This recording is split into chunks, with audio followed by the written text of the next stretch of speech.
Très bien. La toute dernière question, madame, et puis on va Bonjour mes papas, vraiment je suis très heureuse d'être là. Papa Wafo, vraiment merci. Merci, temple de la foi. En fait, j'ai deux questions. La première, c'est, et quand tu vis vraiment dans la vie de sanctification, tu as une réelle communion avec Dieu, tu as un cœur qui dévore pour Dieu. Tout ce qu'il te dit concernant les gens qu'il envoie vers toi se réalise. Un don de discernement réellement clair.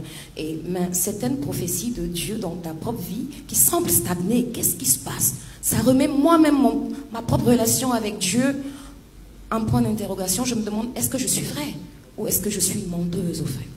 Et la deuxième question, est-ce qu'il faut avoir un diplôme avant de servir Dieu? Je sais que je suis appelée à être chantre et je suis dans le ministère de chantre et d'intercession. Mais Dieu m'a demandé de prier, de faire une cellule. Et dans cette cellule, le Seigneur fait des merveilles. Il nous ordonne d'aller, on a des programmes qu'on fait, mais je sens que, on me dit que, en fait, je ne suis pas encore formée. Mais je suis en train d'être formée.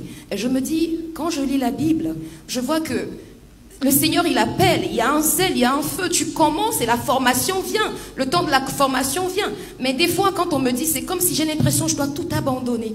Et des fois, je vais devant le Seigneur, je dis, soit je suis fausse, ou soit je n'obéis pas à mes pères. Est-ce que je dois abandonner? Mais en même temps, je sens une parole qui me dit, regarde à tous ces âmes. Et je ne sais réellement pas, est-ce que je suis rebelle ou est-ce que j'honore Dieu? Ah, tu as la chose de Dieu. Ouais, tu as la chaise de Dieu.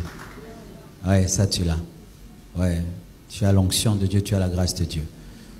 Voici, ben, je ne connais pas ton église et tout, alors j'ai du mal à trop donner de conseils sur comment tu dois servir Dieu, mais tu ne peux pas commencer sans la bénédiction de tes pères et suivre le cursus qu'ils ont établi là-bas. Hein? Parce que je suis pasteur, il ne faudrait pas que quelqu'un conseille l'un des serviteurs dans l'église lui disant « fais ce que tu veux ». Nous avons des formations que nous donnons avant de représenter la compassion. Alors si tu veux travailler dans ta communauté, tu dois suivre le cursus et te soumettre. Parce que tu veux exercer l'autorité, n'est-ce pas? Alors tu dois te soumettre à l'autorité pour exercer l'autorité, de peur que les fils que tu engendres ne se soumettent pas à toi. Ok? Parce que toi aussi demain, si tu commences quelque chose, tu voudras qu'on se soumette, n'est-ce pas? Alors toi aussi soumets-toi pour qu'on se soumette. Alors va voir tes pères, dis-leur je veux servir, et soumets-toi au cursus pour servir. Même si ça fait 2 ans, 3 ans. Pour diriger un avion, il faut voir des heures que les pilotes font. Mais pour ta part aussi, tu dis des choses aux autres et chez toi, ça ne s'accomplit pas. Tu aides les autres, mais qui t'aident?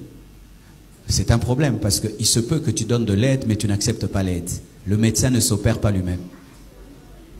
Tu vois? Sur 500 choses que j'ai réussies dans mon ministère, je peux vous dire 50 viennent des autres. Il y a quelqu'un qui m'a dit, tu fais mal, ça c'est pas bien, tu fais ça. On dirige l'église comme ça, on organise comme ça. Le problème des fois des appelés, c'est qu'ils sont des self-made men eux-mêmes. Ils veulent tout faire. Non, il faut te faire aider par quelqu'un.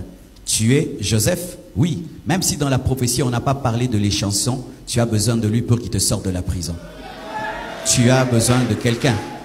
Il n'y a pas un homme sur cette terre qui peut dire, j'ai tout fait tout seul. Pour que je vienne ici, il fallait que l'homme de Dieu m'invite. Et que je te parle, tu vois. Alors, des fois, il se peut que tu n'as personne. Tu n'as pas une équipe autour de toi, des amis qui eux aussi peuvent te prophétiser dans ta vie et te soutenir comme tu soutiens les autres. Parce que le médecin, quand il est malade, il va voir un... Et donc, on acclame le Seigneur, on acclame le Seigneur.